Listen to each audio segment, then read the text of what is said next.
Hello everyone, it's good to have you on board on the tutorial in PCR372, and in today's tutorial it happens to be the continuation of the course, more like the last class we had on this course, PCR372, and we're going to be talking about what it means by religious conflict.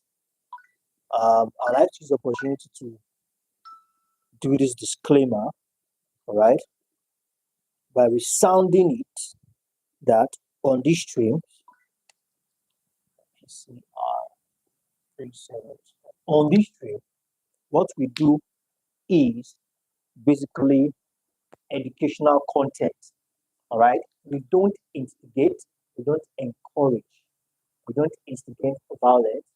All right, what we do is basically purely educational, and we do this in according to the material provided by the university. All right, so anything we are teaching here on this channel, all right, is purely educational and nothing more, nothing else.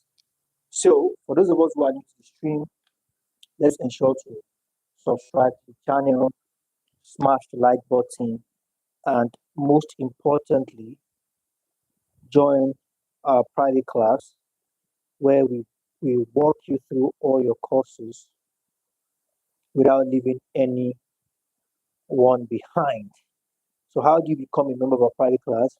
All you need to do is just go to our official website, which is www.tutorio.net, and find the WhatsApp button on the top right hand corner.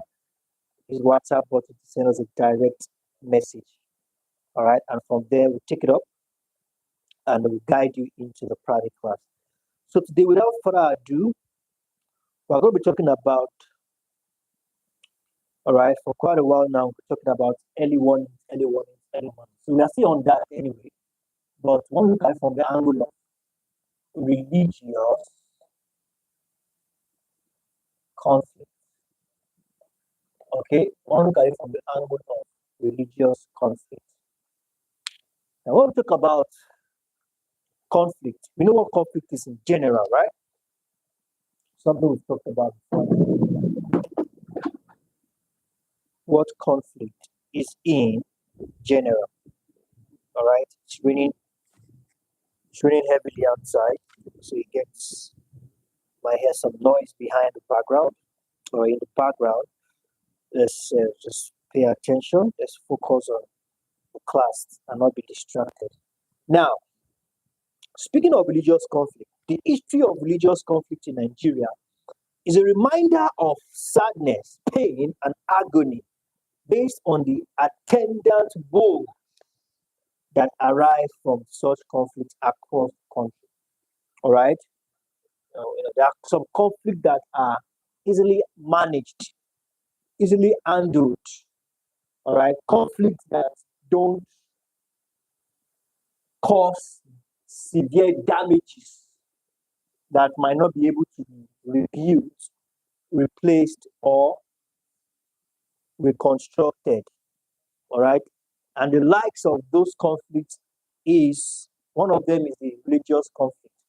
As we have it in the material, it says it is a, all right, reminder of sadness, a reminder of sadness, because whenever this kind of conflict happens, it takes away a whole lot that might not be able to be replaced back. And that's why it is believed that any conflict, what have been, all right, before any conflict gets to the level whereby conflict has been escalated, there are signs that must have been popping up, but there have been refusal. These signs might have even been observed, but unfortunately, nothing tangible has been done about it. And unfortunately, it's grew, escalated, and became something confrontational. So in today's class, we want to see how these conflicts can be prevented by taking actions early before they are being escalated. According to Lowell, in 2009, okay, a chronicle of violent religion conflict in Nigeria shows that since the first violent religion conflict led by my Tansin, a Cameroonian from Turkey, all right, I beg your pardon, a Cameroonian from Kotok, all right, Kotok extraction, who built a notorious religious community in Kano. There have been other incidents of violence conflict. So, according to what we have in the material here, the very first of its kind, which is religious conflict, happened in Kano, and this was as a result of my taxing. Okay, my taxing. Okay, according to what we have in the material, my taxing here happens to be a Cameroonian from the Kotok extraction.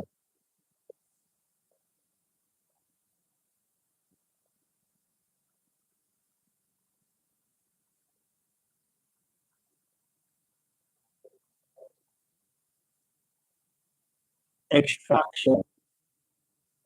A Cameroonian from Kotok. Okay.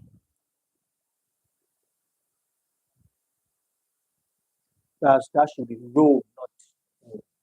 That should be Romania. Okay, from the Kotok extraction. All right. He built what we refer to as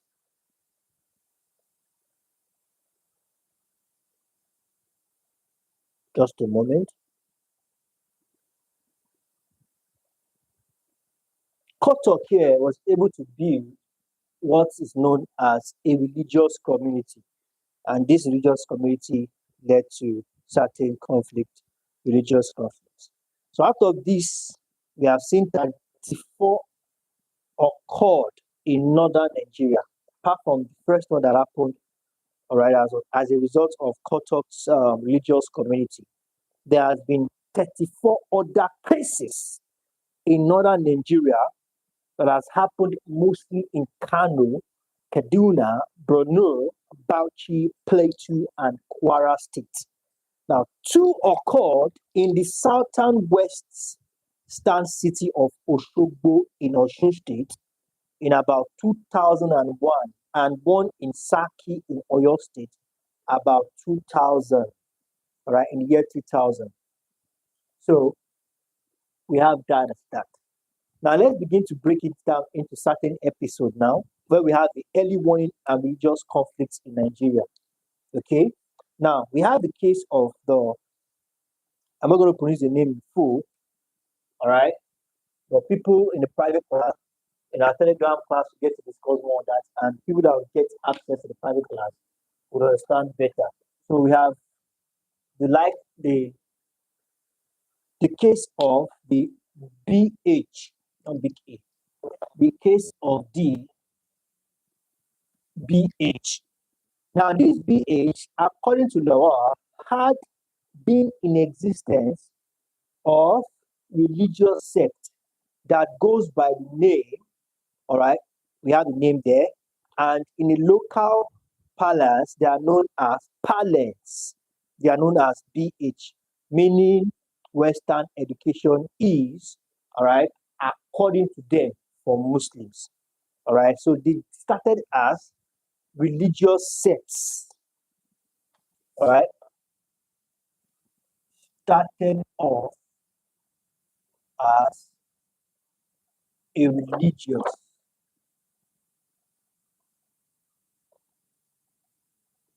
sect. And about that, they have just one policy. Western education is dash, all right, for Muslim, according to them. Now, this sect started in Maiduguri, the capital of Borno in northern Nigeria, all right?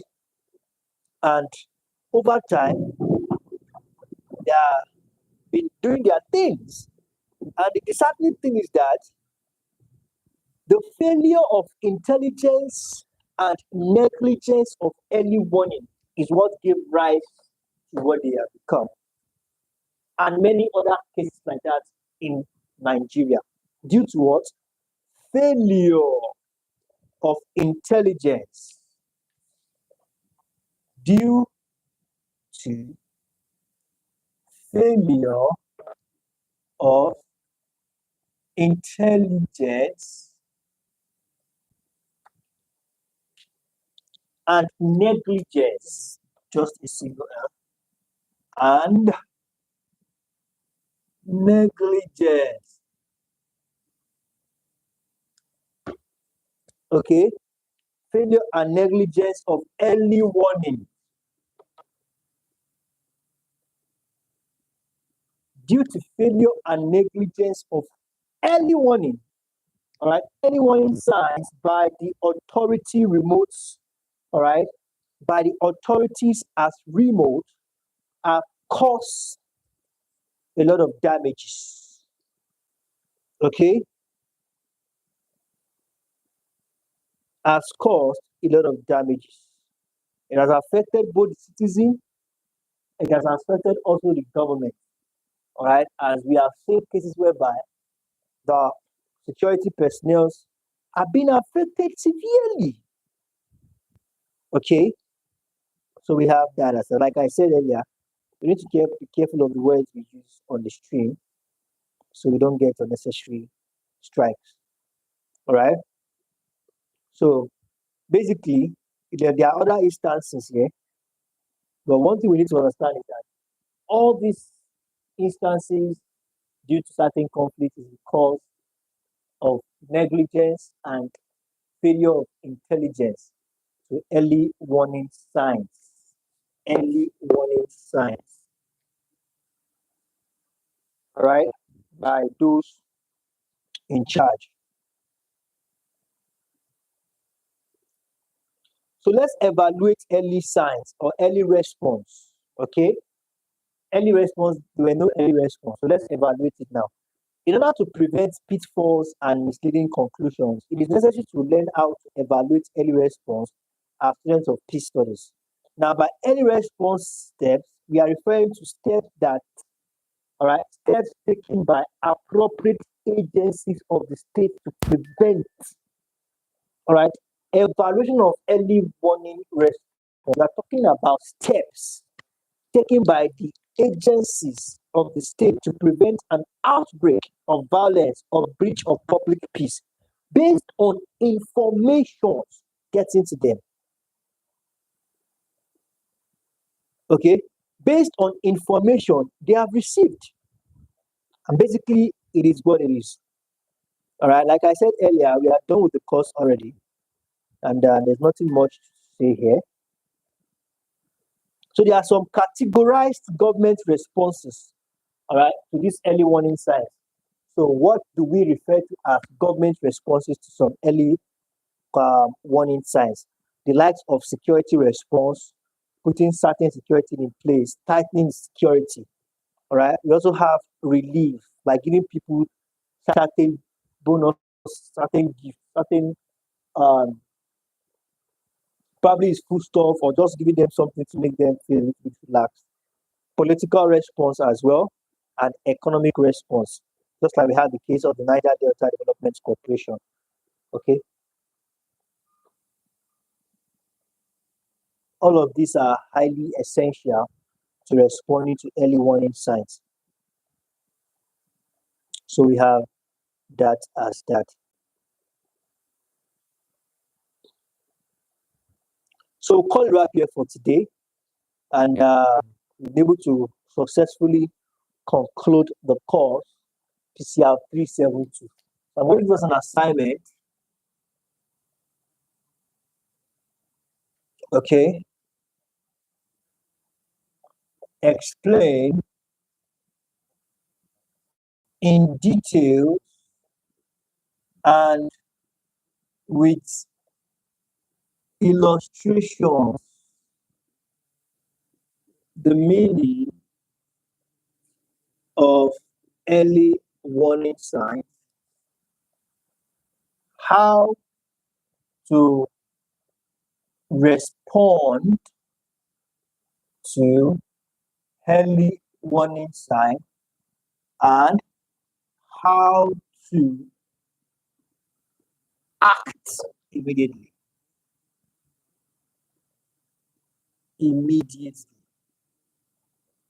So thank you very much, everyone. Do have a wonderful evening, and I look forward to seeing you all in subsequent tutorials. Next time we are meeting, it's going to be another course entirely for this department. Bye for now.